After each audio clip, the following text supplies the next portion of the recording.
This is EM Cases, EM Quick Hits podcast. Quick, let's get on with it. EM Cases is part of SHREMI, the Schwartz-Reisman Emergency Medicine Institute. That's the nonprofit organization dedicated to improving EM care through high-quality research and education. The opinions expressed on this podcast are intended for general information and educational purposes only and should not be used to diagnose, treat, or prevent any medical condition, nor should they be used as a substitute for medical advice from a qualified practicing physician. Unless stated otherwise, the opinions expressed by the hosts or guests are made in their individual capacity, not on behalf of the Institute nor Medicine Cases.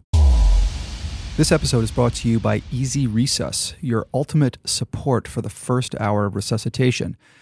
This amazing phone app has drug dosing, treatment algorithms, and procedural aids all in under 3 clicks.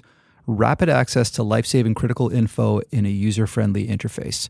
Try the app for free with the promo code EMCases or visit easyresus.com/EMCases.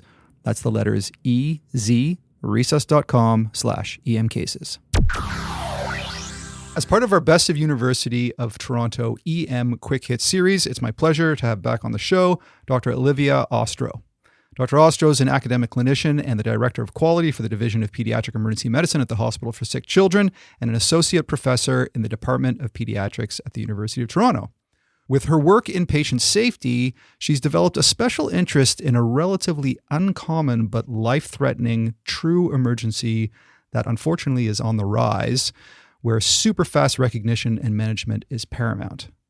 Can you guess what this pediatric emergency medicine topic is? Well, it's button battery ingestion. So those little disc-shaped batteries that we use for so many gadgets, from flashlights to car keys and even children's toys. You'll see this in children under the age of 6 years old. And the problem is that recognizing it can be really tricky because often no one sees the child ingesting that button battery. So welcome back to EM Cases, Dr. Ostro. It's awesome to have you back. Thank you so much for inviting me back. Delighted to be here and to talk about, as you said, a topic that's really become a growing interest of mine. Button battery injuries are not only dangerous, but they are becoming more common. In fact, there's been a 9-fold increase in button battery injuries in the last 20 years. In fact, we are looking at our data at Sick Kids, where I work, and we've actually had our highest number of button battery ingestions last year in 2022 with 9 ingestions. I did mention at the top that button battery ingestions can be life-threatening. And the first question is why? Let's talk a little bit about the pathophysiology. Why is it so dangerous? What's going on when a 4-year-old tries to swallow a button battery? So the lithium button batteries, those are becoming more common, and the increasing size and as well as the voltage make children at risk for higher rates of injury due to impaction, particularly impaction in the proximal or middle part of the esophagus. Esophageal button battery impactions is really where the significant risk is. And then the risk tends to decrease if the battery makes it to the stomach and or beyond, but it's certainly important to still know how to manage. And so the way that it works is that it's a caustic injury, so not a thermal injury, and it leads to a chemical reaction causing an alkaline burn. So essentially, the mucosa of the tissues bridges the positive and negative terminal of the button battery to complete an electric circuit. And this current leads to water being hydrolyzed into hydroxide, which results in a rapid increase in tissue pH, leading to liquefactive necrosis. And this alkaline burn will burn through the esophagus, the trachea, and the major blood vessels. And this can lead to several complications, life-threatening injuries, and even death through things like a tracheoesophageal fistula or aorta esophageal fistula. Yeah, just listening to the potential badness that can occur from ingesting a button battery, it's kind of surprising that button batteries are so ubiquitous and can also cause so much damage, and that you don't hear people talking about them in public too often. So that's just a little precursor to how we might end this quick hit in terms of what we can do from a wider societal perspective. Absolutely. Because we wouldn't be talking about this if button batteries weren't accessible to little kids. All right, so now that we have a little understanding of how the button battery eats through the esophagus and the trachea and the blood vessels when it's impacted in the esophagus, how is button battery ingestion likely to present to your ED? Because I imagine that many of these ingestions won't be seen by the parents. They won't be witnessed. And so you won't know necessarily that there is a button battery ingestion. So what are some of the clues clinically that might tweak you to thinking, okay, this is a button battery ingestion. Maybe I should get some imaging and start managing this patient? That's a really important point. So symptoms can be very specific and they can be vague. So, when we think about a foreign body ingestion in a child, there could be many types of ingestions and button batteries being one of them. You can think of a child with a choking event who then develops sort of that immediate cough, chest pain, wheezing. Those are going to be the textbook symptoms. But unfortunately, as you said, the symptoms don't always present that way and can be more vague. So sometimes you just have a child who's presenting with vomiting, and usually more later findings, and even after prior ingestion, you can see hematemesis.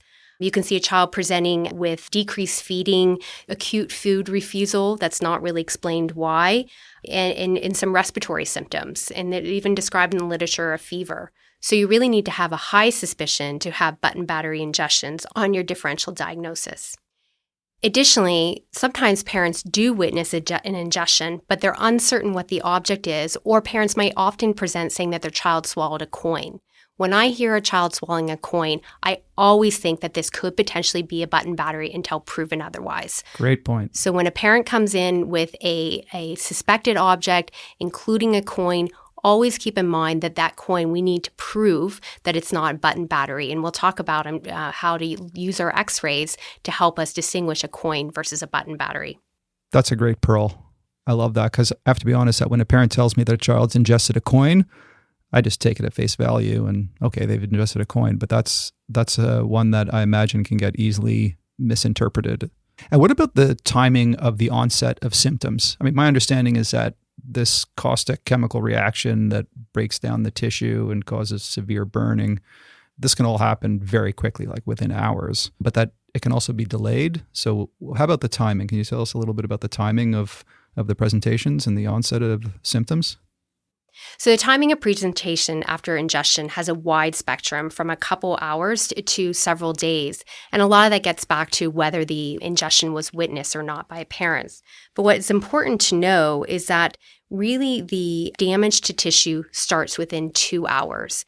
And so we have used, as we started looking at the care that we provide at Sick Kids, we use that 2-hour time frame as that critical window. If we can remove the button battery within that time frame, the risk of severe and fatal injury dramatically decreases.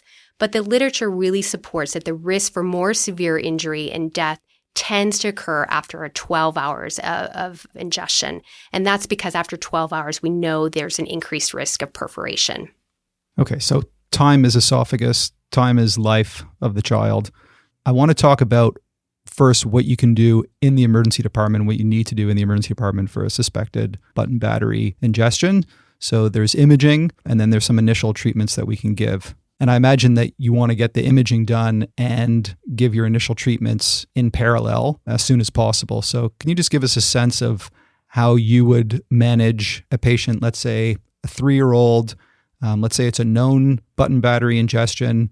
They come in, let's say they had a choking episode and they're refusing to eat and they have some chest pain. And the parent said, oh, they just ingested the button battery an hour and a half ago. So what do you actually do in the emergency department for these kids? So it's important to have a plan in place. If you have a child who comes in with a witnessed known button battery ingestion, there's several steps that should be taken simultaneously. First is to think about giving the child a neutralizing agent, such as sucralfate or pasteurized honey, immediately so it can reduce the pH and coat the battery to delay the battery discharge and subsequent alkaline burns to tissue. If you have honey, only honey available, the recommended dose is 2 teaspoons or 10 milliliters of honey. You can give up to 6 doses 10 minutes apart for each dose. It's important to note that if you're going to give honey or sucralfate, it must be under 12 hours. And the reason being for this is that we know that the risk of perforation increases after 12 hours. You also must be ensured that there's no concerns for an acute airway, so the child must be able to swallow. In an emergency room, ideally in a hospital setting, you have sucralfate available. And so sucralfate would be the drug of choice if immediately available, with 1 gram or 10 milliliters every 10 minutes, up to 3 doses. So in a healthcare setting, if you have sucralfate immediately available, this should be your first choice. If not, honey is a great second option and something parents can also be delivering to their child en route to the emergency room. Again, if the child can safely swallow, or something that EMS can also deliver to a child en route to an emergency room. All right, so just to review there, it's either sucralfate, 1 gram every 10 minutes for a maximum of 3 doses, or pasteurized honey, 2 teaspoons or 10 mils, again, every 10 minutes for a total of 6 doses, but you have to be sure that the ingestion was within 12 hours and that there's no airway issues, that they can actually swallow the stuff.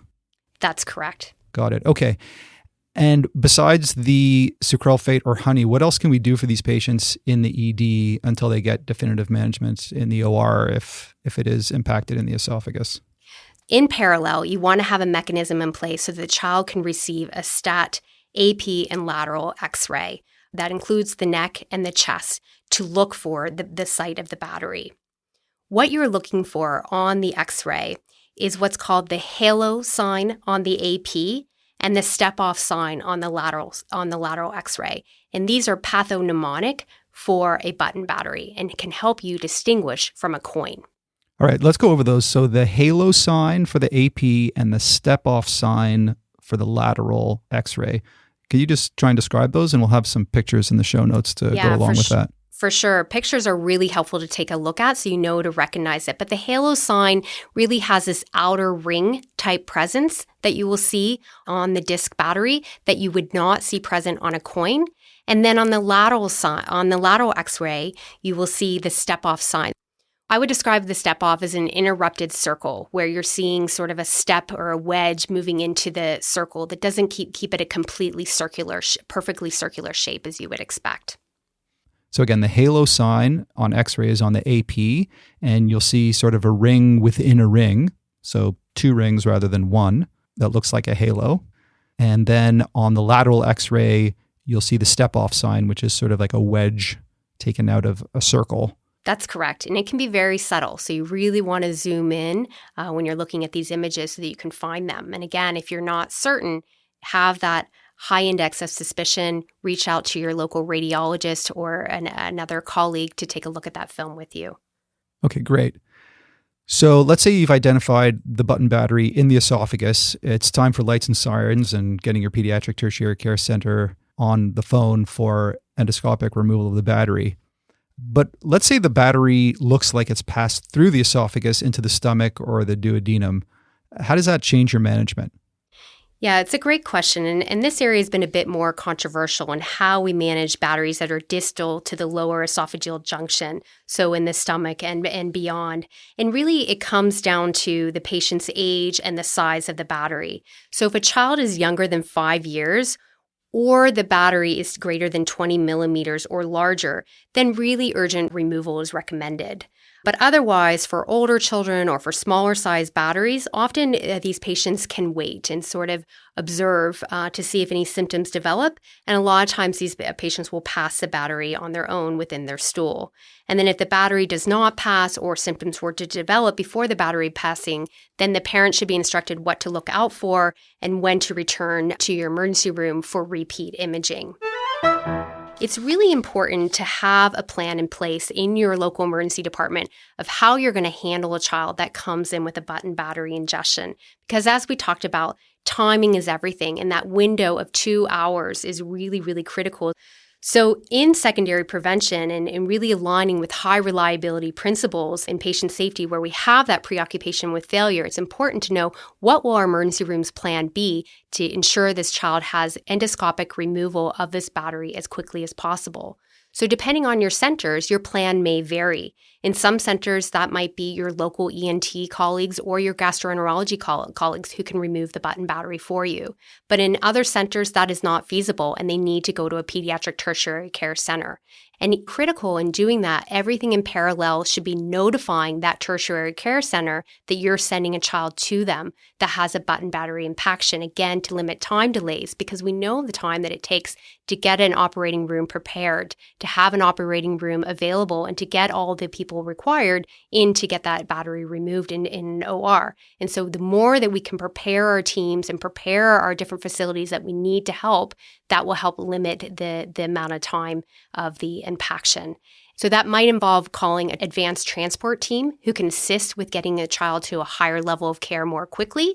Or sometimes, depending on where you live, the fastest mechanism is to have the parent drive their stable child to that tertiary care center. So again, it's really about knowing how are we going to manage these in advance so when they do occur, that plan can be carried out as quickly as possible. It would probably be prudent for most hospitals to develop a button battery ingestion protocol so that these things can happen quickly. So you're not trying to guess, oh, should it be ENT or should it be gastroenterology or do I need to transfer this patient out? Or you just have a protocol with a checklist, advanced directives for X-ray, et cetera. And you can get that patient to definitive care faster. Exactly. All right. Dr. Ostro, anything else you wanted to add about what we need to know about button battery ingestions? I think it's important to recognize that injuries can be ongoing even after the button battery is removed. So symptoms can develop weeks to months after a button battery has been removed. And that's because ongoing injury can still occur in the esophagus. So children are closely monitored at home for 2 months of delayed complications that could present at your local emergency department with recurrent vomiting, hematemesis, acute airway concerns. If any of those symptoms are present in a child that has a history of a recent button battery ingestion in the last couple months, think about a complication from that button battery ingestion. Wow. Even after it's been removed, you can still burn through your esophagus. Unfortunately, yes, there are reports and we've seen cases of these severe outcomes. So we've talked about recognizing these patients that can be sometimes tricky. We've talked about the ED management and some of the things that you could do in your institution to help facilitate getting these kids taken care of faster. What do you think the best way to avoid button battery ingestion in the first place is? It's really important as healthcare providers that we counsel and empower families with young children about how to safely use, store, and discard of batteries to prevent these devastating injuries. As you said, button batteries are really found in many household items. And I think many people would be surprised to see how many of the items they have in their house currently have them. So we think about, for sure, many children's toys have batteries, but really also everyday items like our watches, our car keys, calculators. Button batteries are commonly in hearing aids. So simple tips such as storing batteries out of reach and sight, taping batteries with duct tape or packing tape prior to disposal, and using drop-off depots can prevent children from being injured from these button batteries. So it sounds like some public education, maybe some policy around alternatives to using button batteries in children's toys, especially. That seems like kind of a no-brainer. Yes. That we really shouldn't be using button batteries in children's toys at all. But I'll leave that up to the powers that be. Anything we can do to prevent these injuries is critical. And so you're absolutely right that advocacy is essential. As healthcare workers, we advocate for patients' health on a daily basis, and we never want to see a patient suffer from a preventable injury. Just last year, the United States passed Reese's Law, which requires the Consumer Product Safety Commission to require child-resistant closures on products that use these button batteries and also include more stringent warning labels on all packaging. Australia has similar laws as well. Canada currently does not. All right, so we've got some work to do. Thanks so much, Dr. Ostro, for your insights into button battery ingestions. It's certainly going to be on my radar for the kid who comes in with some vague symptoms, and I'll be sure to get that stat X-ray done to rule that out. Thank you. Now that we're well into the new year, I just wanted to give a huge thanks to the entire EM Cases production team, the incredible guest experts, the Quick Hits team, the Quiz Vault and Anki Cards team, all the great authors of the ECG Cases, Journal Club, and Global EM blogs, SREMI, the University of Toronto Emergency Medicine, my web development team, and of course you, the listeners of the podcast and the soaker uppers of the EM Cases learning system. I'm so grateful to be doing what I'm doing. So again, thank you so much. And thanks to those of you who have hit the donation button in the top right corner of the website on your laptop or at the bottom of your page on your cell phone. In just the last few weeks since we made it possible to donate to EM Cases to keep us free open access, we've had so many of you generously donate some money so that we can continue to provide you with foam ed. All right, next up is Britt Long on a topic that comes up quite often in my practice, and that is Clostridium difficile infection. Things have changed over the last few years when it comes to C. diff, so here we go. Diarrhea is not one of the most exciting chief complaints to care for, but there are some potentially dangerous causes. One of these is Clostridioides difficile. C. difficile is an anaerobic, gram-positive, spore-forming, enterotoxin-producing bacterium that most commonly causes watery, diffuse diarrhea. But there are some important considerations for us in the ED. The number of patients who present with diarrhea and have C. diff is kind of shocking. About 10% of patients who present to the ED with diarrhea have C. diff infection, and a recent study conducted over 8 years found over 900,000 ED visits with the primary diagnosis of C. diff infection, so it's probably more common than we realize. Risk factors do play a big role in the development of C. diff infection, including patient exposure and susceptibility. Exposure risks center on contact with contaminated individuals or clinical settings like healthcare exposure. Susceptibility risks include factors like recent antibiotic use and immunocompromised states. C. diff infection has classically been associated with antibiotic use, and this is one of the biggest risk factors. Fluoroquinolones, beta-lactam and beta-lactamase inhibitors, third and fourth generation cephalosporins, carbapenems, and clindamycin are major culprits. The two big ones for you to remember are fluoroquinolones and clindamycin. While the typical exposure is over 7 to 10 days, the exposure can even be a single dose or a patient who received the antibiotic 3 months prior to their presentation. A second major risk factor is prior healthcare exposure or hospitalization, even a single night in the hospital. However, you need to keep in mind that up to 40% of patients with C. diff infection don't have a prior antibiotic exposure, and up to 18% have no prior healthcare exposure. C. diff infection rates are 5 times higher in elderly patients compared to other ages. Proton pump inhibitors are also a potential risk factor, but the data demonstrating this are pretty controversial. The classic presentation is an ill-appearing patient with diffuse, watery stools and recent antibiotic use or hospitalization. But studies show a large range of signs and symptoms, including abdominal pain in up to 90% of patients, fever in 20 to 50%, bloody stools in up to 20%, and watery diarrhea. Diarrhea is often not an isolated symptom. Nausea and vomiting can occur in up to 30% of cases. With this variety of GI presentations, the key is to think about C. diff in patients with acute onset of 3 or more unformed stools without another explanation. These patients should undergo testing for C. diff.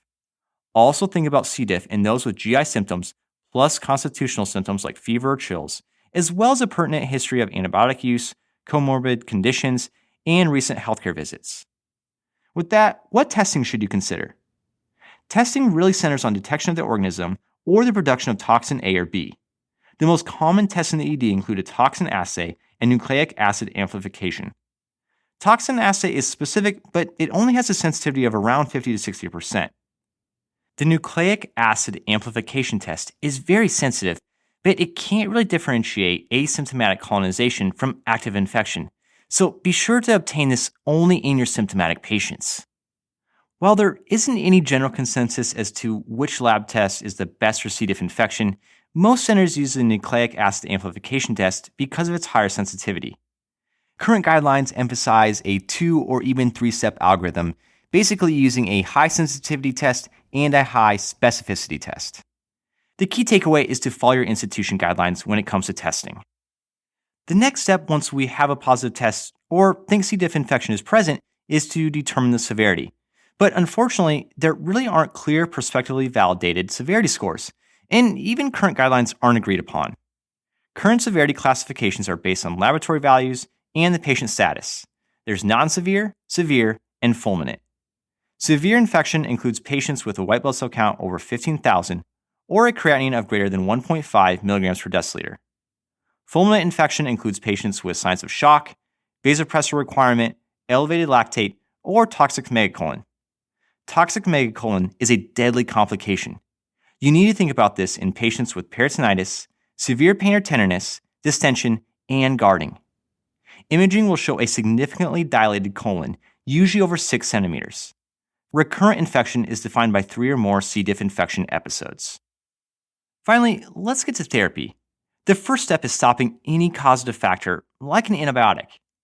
Previous guidelines for first-line antibiotics included oral metronidazole for mild disease and oral vancomycin for moderate to severe disease. However, there have been several RCTs that have shown greater cure rates with oral vancomycin compared to metronidazole. Other RCTs have found fidaxomicin and oral vancomycin to be nearly equal in efficacy, but fidaxomicin may have lower rates of recurrence. For the first episode in non-severe cases, use oral vancomycin or fidaxomicin for 10 days. If these aren't available, you can use metronidazole. For severe cases, use enteral vancomycin or fidaxomicin, while for fulminant cases, speak with your GI specialist and surgeon early. Use enteral vancomycin, which can be given orally and rectally. If ileus is present, use vancomycin rectally. Fecal transplant is an alternative to surgery in these high-risk patients. Recurrent episodes of C. diff infection that have been previously treated with oral metronidazole should be treated with oral vancomycin or fidaxomicin. The show notes will have these antibiotic regimens and doses. One final takeaway, make sure to wash with soap and water when you're caring for these patients. The alcohol-based sanitizer doesn't kill the spores. Special thanks to Dr. Dave Talon for the assistance with this podcast. Thanks for listening, and hopefully this clears up a potentially messy condition.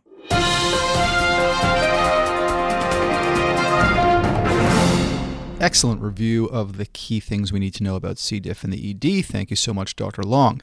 Next up is ECG cases Jesse McLaren. Now, there's a good reason why we should order an ECG on pretty much every tox patient we see in the ED. It's really quite amazing that when we get that altered patient with an unknown overdose, we can sometimes nail the diagnosis just from the ECG.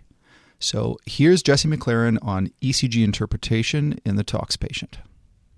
Your triage nurse hands you an ECG from a patient with a potential overdose. What do you look for? ECGs are an important test for the diagnosis and prognosis of toxicology cases, but they need to be accurately interpreted. A Poison Center study found that 1 in 4 referrals provided inaccurate ECG interpretation that was clinically significant or would have resulted in a change in toxicology recommendations. The authors concluded that clinicians need to provide careful ECG interpretation because telephone recommendations by Poison Center consultants can only be as good as the information they are based on. As with ECG interpretation in general, we can't rely on the computer interpretation either to identify all the abnormalities or to integrate them into an overall impression that can guide patient care. So how can we improve our ECG interpretation in toxicology? First, it helps to remember cardiac electrophysiology and how it can be affected. Sinus and AV nodes are innervated by adrenergic and vagal receptors, which can produce tachy or bradyarrhythmias. The cardiac action potential involves ion flows in and out of heart cells, which can be blocked or enhanced. Sodium channels are responsible for ventricular depolarization, represented by the QRS, while potassium channels are responsible for ventricular repolarization, represented by the QT. And sodium-potassium HPase is responsible for intracellular calcium and vagal tone on the AV node. After recalling cardiac electrophysiology, we then need systematic ECG interpretation. This starts with a heart rate and rhythm. Bradycardia, or junctional rhythms, might indicate toxicity from beta blockers, calcium channel blockers, or digoxin, which may require specific antidotes beyond ACLS treatment. Tachycardia could be a direct response from sympathomimetics or anticholinergics, or a response to vasodilation. Sinus tachycardia sounds like a simple enough rhythm to identify, but if there's a wide QRS or long QT, it might be difficult to identify the P waves. The best leads for sinus activity in the limb leads is lead 2, where the P waves are upright, or the precordial leads V1, where the P waves are biphasic. On the other hand, non-sinus arrhythmias, or ectopy, are important to identify both because they may need their own treatment and because they can indicate a more severe toxicity. Next is electrical conduction. Medications that produce bradycardia can also cause AV block, so it's important to look at the PR interval. Then the QRS and the QT interval. These were the biggest sources of error in the Poison Center study, and they are crucial to accurately interpret in toxicology cases. Sodium channel blockade delays ventricular depolarization, which prolongs a QRS. While a wide QRS is traditionally defined as greater than 120 milliseconds, any QRS of greater than 100 in the setting of sodium channel blocker toxicity is an indication for sodium bicarb. Potassium channel blockade delays ventricular repolarization, which prolongs a QT. And a corrected QTc of greater than 500 milliseconds is an indication for magnesium. Next is the axis, which is also important for sodium channel toxicity. Because they have a disproportionate impact on the right-sided conducting system, sodium channel blockers produce a terminal rightward axis shift, producing a deep S wave in lead 1 and a tall R wave in lead AVR. Finally, ST and T wave changes. Here it's important to consider the specific toxin and the differential for ST and T wave changes. ST elevation could reflect a Brugada pattern from sodium channel blockers, Osborne waves from lethargic patients who have become hypothermic outside, or vasospasm or acute coronary occlusion from cocaine. ST depression could indicate demand ischemia, hypokalemia from toxin-mediated vomiting, or simply digitalis effect. This is just a brief overview of a large and complex topic, so when you see that triage ECG from the potentially poisoned patient, don't hesitate to call a toxicologist for help. But we also need to provide them with accurate ECG interpretation. And this requires a systematic approach including heart rate and rhythm, electrical conduction, axis, and ST and T wave changes, which is the same systematic approach we need to apply to all ECGs. For more, visit the latest ECG cases blog on EM Cases to see a variety of toxicology cases with ECG changes. And if you're interested in improving your ECG interpretation skills, whether you're a student, resident, or practicing clinician, visit heartsecgcourse.com for more. Now, there's an excellent pediatric EM website from overseas called Don't Forget the Bubbles. Dr. Andrew Tagg and Tessa Davis, the co-founders, were kind enough to contribute some of their best stuff to EM Cases, in particular the great content they do that is quite hard to find anywhere else. So here's Dr. Joe Mullally on another topic I see a fair bit in my practice, and that is bed bugs. So today I'm going to talk to you about bed bugs. Not the most exciting of topics, not the most exciting thing to present to your emergency department, but it is really important to be able to discern it from other insect bites, as it can be quite tricky to manage infestations. So to present a case, a 10-year-old boy has just returned from Paris watching the Rugby World Cup with his father. They present to your emergency department because of some strange bites that the child has picked up. These bites are intensely itchy and they're absolutely maddening for the child. You happen to notice that they're in a classic zigzag pattern which represents breakfast, lunch and dinner, quite often in a Z shape. Since you've listened to this podcast, you know that Paris has actually recently undergone a large bedbug infestation due to a spike in tourism from the Rugby World Cup. You asked the boy if he saw anything strange in his bed. He told you that there were two things that he found odd about his bed. The first was that there was these small black dots all over the sheets. You happen to know that these represent excrement from bedbugs. And the other thing that he saw were these small, fat, brown, round insects just underneath the mattress. Patients are often really poor in being able to identify bedbugs, so it's important that you know what they look like. You're pretty sure that what you're dealing with at the time is bedbugs from the multiple clues that you've been given so far. So, how can we best counsel our patient moving forward? Fortunately, although intensely itchy and annoying, these bites are often self-limiting. There are, however, a couple of risks that we need to be aware of. The first is that there are proteins in the saliva of bedbugs, and these can prime the immune system into an allergic reaction. Given that he's managed a flight home, he's probably a bit far down the line to be worrying about anaphylaxis at this point. However, they are intensely itchy, and 10-year-old boys have notoriously dirty fingernails. Bedbugs are also known to be a vector for up to 45 human pathogens. which really opens him up to the possibility of a secondary bacterial infection. I'm pretty sure that you're able to identify cellulitis resultant from these bites and would be able to treat appropriately with your local antibiotic guidelines. However, it is a good thing to keep in mind when looking specifically at children with things that itch, because they will scratch them. The other consideration is the potential psychological impact of infestation on this child. I don't know about you, but if a child at my school had bedbugs, the other children wouldn't be so kind. The stigma associated with infestation and these kind of bites can lead to bullying and other unpleasantness. What's now important to know is how to help the family make sure that the infestation doesn't take hold within their household, and if there is an infestation there, to give them some advice about how best to deal with it. The old school notion of prescribing permethrin for any weird skin bite thing probably won't apply here, as it's not been shown to have the best effect against bedbugs. They're tenacious little buggers and have developed resistance to a variety of pest controls, including organophosphates and DDT. So the best option that you have is ivermectin, which has been shown to reduce population sizes, whilst also reducing the number of bites that the human hosts suffer. Sheil et al. Also demonstrated that ivermectin was detectable in bedbug blood for up to 96 hours after it was administered. However, it was a pretty small sample size. Even here though, in terms of the pills and potions that you can give your patient, there's real limited efficacy at getting rid of these tenacious critters. Just like dealing with an abscess, essentially an infestation of bacteria within the body, you really need source control. Eliminating them by removing them with a vacuum cleaner is probably a reasonable bet, and then to mop up the rest, they really don't do well in the extremes of temperature. Now, I'm not advocating going out and setting the patient's house on fire, but you might be able to advise that your patient uses a steam cleaner to eliminate any remaining pesky critters.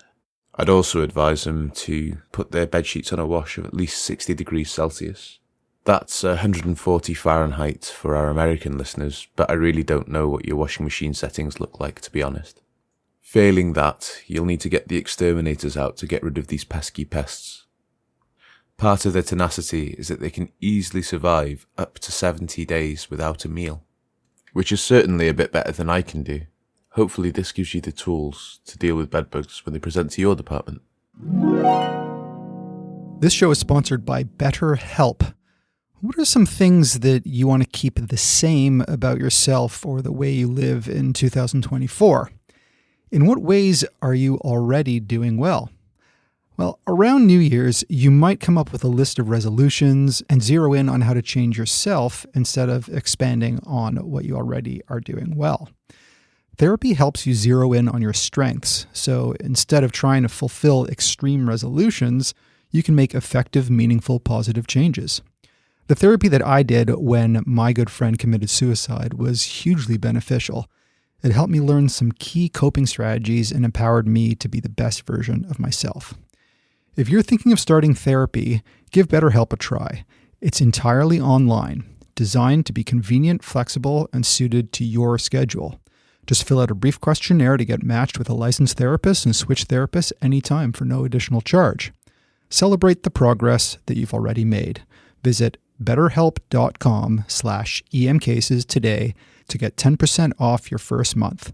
That's BetterHelp, HELP.com/emcases. Next up, we have our go-to trauma expert, Dr. Andrew Petrosoniak, who's going to give us the lowdown on fibrinogen replacement and talk a bit about the landmark Cryostat 2 trial. Welcome back. We're talking trauma today as usual, and I'm going to mix it up a bit and reference explicitly a new trial that just got published.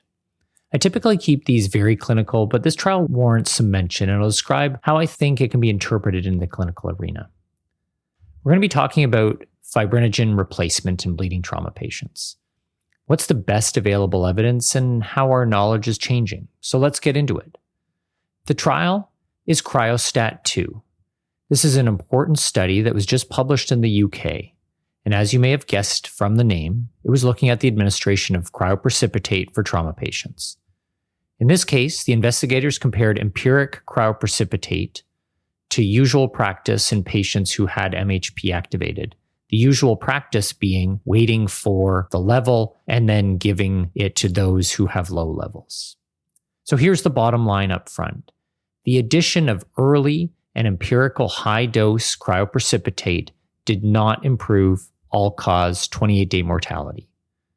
Okay, so let's try and contextualize this data with a few questions and link it up with a case. 43-year-old male on an ATV is brought into your hospital, which is a medium-sized community hospital.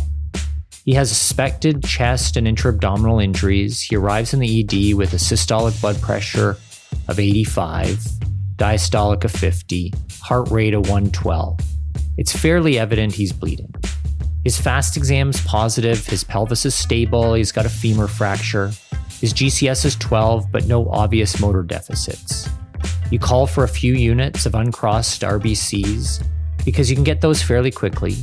You do have 4 units of plasma in your hospital and you have fibrinogen concentrate available. You don't have cryoprecipitate.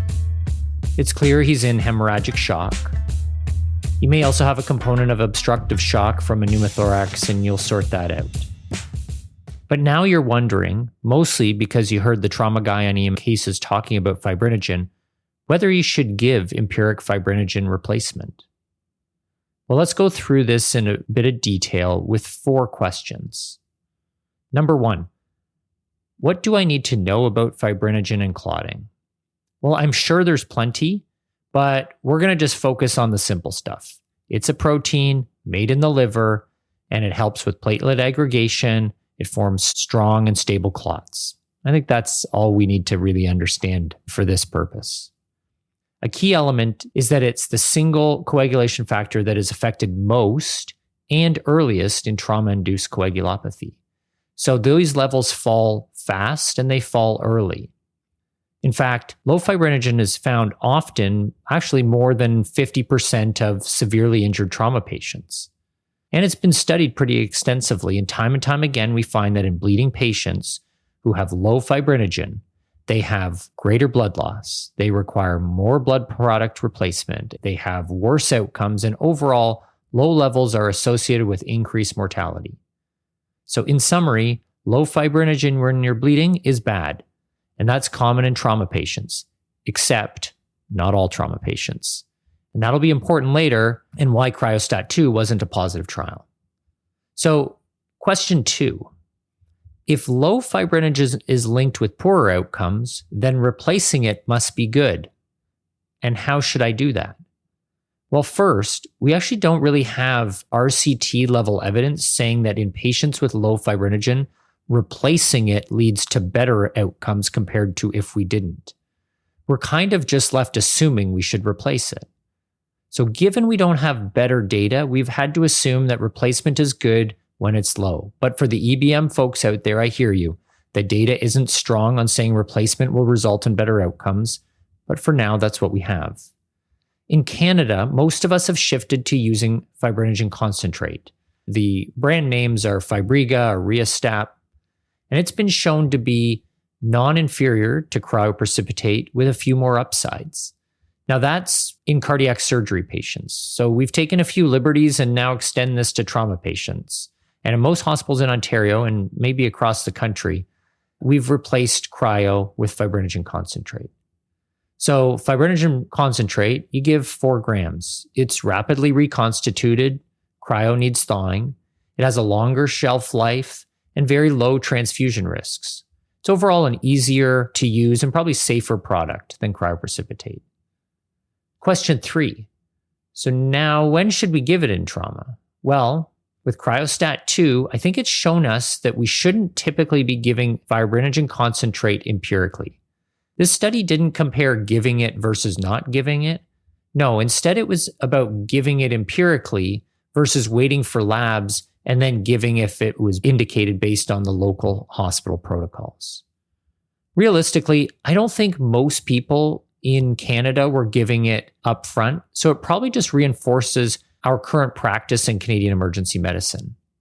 Some might ask whether we can compare fibrinogen concentrate with cryo. It's a good question. We don't really know. It seems in other causes of bleeding to be non-inferior, but we don't know in trauma, so I'm just going to equate the two for now. The issue that cryostat 2 raised is that not all patients who are severely injured have low fibrinogen. Most do, but probably treating all these patients is unnecessary. So for now, my practice is going to be waiting for a level. If it's less than 1.5 grams per liter, then I'll give 4 grams of fibrinogen concentrate, but I won't give it empirically. The caveat will be if the patient is near death and we're giving large volumes of blood products, I'll be honest, I'll probably just give it without the fibrinogen level back. In cryostat 2, the patients seemed a lot like the patients we see. Most got 5 units of packed cells, 4 units of FFP. They were severely injured, but less than a quarter received more than 10 units of blood products total. They did have 33% with penetrating injuries and a bit of a long transport time to hospital, average about 77 minutes. So whether this is truly representative of Canadian situation or Ontario situation, hard to know, but this is the best data we have. So let's get back to the case. In this case, the patient's hypotensive. I'd give him a few units of red blood cells and reassess. I'd make sure a fibrinogen level is drawn, but I definitely won't give any fibrinogen concentrate empirically. I will, however, give 2 grams of TXA and reassess the situation. His fibrinogen comes back at 1.3, and he continues to have a systolic of 85. At that point, I'd activate the massive hemorrhage protocol, start ratio-based resuscitation while arranging transport to a tertiary trauma center. And I'd go ahead and give him 4 grams of fibrinogen concentrate because his fibrinogen is less than 1.5. This should help improve his coagulopathy. Now, imagine you don't have a fibrinogen level at your hospital, and perhaps you don't even have more than a few packed cells. Cryostat 2 hasn't really answered what to do in these small hospitals. We do know that empiric treatment in most patients is not better, but in a really sick patient and all I have is RBCs, then I'd follow the current Ontario MHP recommendations, which recommends giving FC or fibrinogen concentrate, which is contained in your second MHP cooler if you're in a hospital without plasma, and I would just give that along with RBCs. We are currently updating these guidelines and recommendations, so stay tuned. But for now, in profound shock and without better information and no levels, it's still reasonable to give. But if you can get fibrinogen levels, wait for those. And there you have it, fibrinogen. It's an important adjunct in our treatment and management of trauma-induced coagulopathy, but not something we should just be giving without levels, even for our sicker patients. So the summary, number 1, fibrinogen levels drop early and often, but not in all trauma patients. And it's hard to predict which ones need fibrinogen and which ones don't without the level. And number 2, in most instances, wait for a level.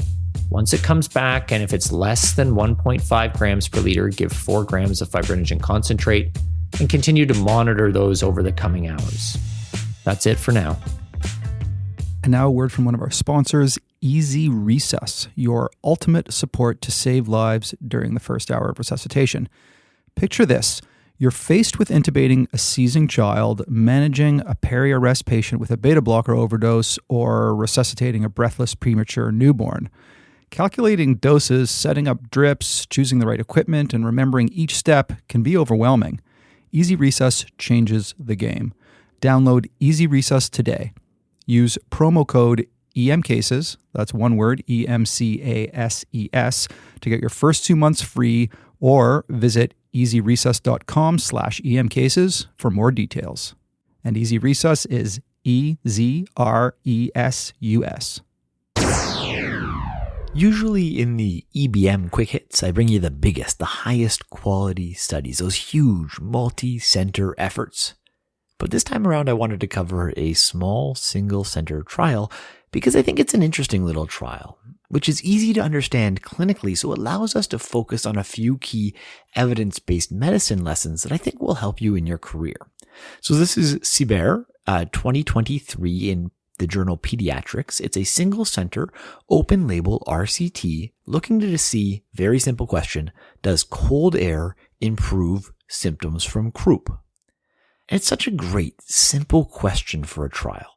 And so they randomized 118 children aged 3 months to 10 years who had moderate croup. They had to have a Westley croup score greater than 3, but they excluded anybody who needed epinephrine. They gave everybody dexamethasone, 0.6 milligrams per kilogram after being triaged, and then they were randomized to either sit outside for 30 minutes, and they did provide these patients with blankets to keep them warm, or to sit inside in the waiting room. And they only randomized patients on days when the temperature outside was less than 10 degrees Celsius. So we're looking at 30 minutes in an average breathing about 5-degree air outside compared to 24-degree air inside. And they just looked to see, did your symptoms on that croup score improve at 30 minutes? And there was a statistically significant benefit from cold air. 49% of the cold air group were improved when they were rechecked, as compared to only 24% of the indoor group, which isn't bad. Now, the difference disappeared by 60 minutes. So this appears to provide only very short-term symptom relief, but cold air definitely seemed to do something. So it's a really simple trial from a clinical standpoint, and for that reason, I like it a lot, even if it's not groundbreaking. But I think there were 4 key evidence-based medicine lessons that I thought of as I was reading through this trial, and I wanted to share with you. The first lesson is that RCTs are awful at telling us about harms from treatments. And this is really important when we assess other trials. They will often emphasize often very little benefits, but we're often left in the dark about harms. And so it's really impossible to do a harm-benefit analysis. One of the key ways that trials tend to downplay harms is they simply ignore them. They don't look for them. And I find it absolutely amazing that in this croup trial, where they had children sit outside in the middle of winter for 30 minutes, nobody checked the temperature on any of these children after they were brought back inside. They just didn't do it. It seems absolutely amazing, but this is a common theme throughout all of our research. We just don't look for harm, and therefore we don't find it. We have no idea if some of these kids came back inside hypothermic. Lesson number 2. We often get tricked by surrogate outcomes that seem really important. In this trial, the primary outcome was based on the Westley croup score. It's a firm number. It seems objective. And more than that, it includes measures that we all agree are really important. Retractions, air entry, stridor, cyanosis. So if a kid looks better, there are less retractions. We tend to assume that's a really good thing. It's hard to remember that that's a surrogate outcome that may or may not predict things that we really care about, things like hospitalizations or mortality. So why is this important here? Well, surrogate outcomes are subject to confounding in a way that patient-oriented outcomes are not. Let's say some of these kids did get mildly hypothermic. Well, that might decrease their overall activity levels. They might have a lower respiratory rate and less work of breathing, not because they are better, but simply because of the hypothermia. In fact, these sick kids could be sicker, but they might objectively look better on this surrogate outcome. So EBM lesson number 2, always be very cautious of surrogate outcomes, even when they seem important. Lesson number 3, open label or unblinded trials are always going to be problematic. Presumably, the doctors here would be able to tell which kids were outside and which kids were inside as soon as they touched them, as soon as they performed a physical exam. If those doctors expected cold air to work, that might change how they feel about their respiratory exam. The line between mild and moderate retractions is very fuzzy and open to lots of interpretation. Same with, normal or somewhat decreased air entry. There's a lot of room for subjectivity, and subjectivity in unblinded trials is a problem. Final lesson, despite the shortcomings of this trial, I love this trial. I think it shows us that anybody can get involved in research. It shows us that we can use good methodology and RCT to answer almost all questions. It shows us that if you pick the right question, you can come up with a really interesting research, even in a single center setting. So if anyone out there has been on the fence about getting involved in research, I think this paper is a great motivator. It tells you the key. Pick an interesting question, but also try to find a simple question at a scale that you'll actually pragmatically be able to answer with your available resources. So overall bottom line here, clinically, this trial is not definitive, and the long-term care of croup is clearly dexamethasone. But as a parent, if I have another one of those nights where the cough is just preventing any sleep, I might use cold air while I wait for the dexamethasone to kick in. Yeah, this is the best data that we have, and this RCT definitely made it look effective for short-term symptom control. as long as you're cautious about the potential harms and bundle up really well, and don't try to use this data in Montreal in January where the temperatures will be far too low to be healthy. All right, that's all this time for the EBM Quick Hit, where we try to make EBM simple and quick. All right, hope you learned a little bit about button battery ingestions, that presentations can be vague and confused with coin ingestion, and the crazy fact that they can present up to weeks after ingestion. Britt Long gave us a great review of what ED docs need to know about C. difficile infection. Look out for toxic megacolon in these patients, and if they're obstructed or have ileus, give oral vancomycin rectally. Oral vancomycin or fidaxomicin are first line, not metronidazole. And C. diff is a tough little bug. Alcohol-based sanitizers do not kill the spores, so wash your hands with soap and water after you see patients with gastro, just in case they might have C. diff. When it comes to ECG interpretation and toxicology, I like to divide things into 3 groups. 1, heart rate and rhythm. So think about antidotes for brady and tachydysrhythmias and midazolam for agitation. 2, electrical conduction and axis. Give sodium bicarb for a QRS wider than 100, especially if there's a right bundle branch block or rightward shift. And give magnesium if the QTC is over 500. And then 3rd, ischemic changes. Ask yourself, could these ST T-wave changes be Brugada pattern from sodium channel blockade or an MI from cocaine? Then we got from our best of Don't Forget the Bubble series, when it comes to bed bugs, they're not just a nuisance. They can cause anaphylaxis, bacterial infection, and major cognitive effects. So you need to know how to identify them and how to get rid of them. The bites are itchy and usually in small clusters or in a zigzag pattern lasting a couple of weeks. And the bugs are little brown critters with black poops. To get rid of them, first, extremes of temperature work. So less than minus 20 degrees Celsius or more than 60 degrees Celsius. So put the bed sheets on super high heat in the washer and dryer, bag up the bugs, and when it comes to medications, the best we've got is ivermectin. If all of that doesn't work, then suggest to the patient to call an exterminator. Give fibrinogen, not cryoprecipitate, in big trauma patients with a fibrinogen level of less than 1.5, and consider it when you're throwing the typewriter at a really sick patient if you can't get a fibrinogen level. And then finally, when it comes to croup, cold air for croup probably helps. Thank you to all our fantastic quick hitters, and thanks again to all of you listeners who generously donated a few of your hard-earned dollars to keep EM Cases Foam Ed using our donation button on the website or on your phone. If you haven't already, check out EM Cases Top 10 of 2023 on the site. Last year was packed with educational goodies. So until next time, take it easy.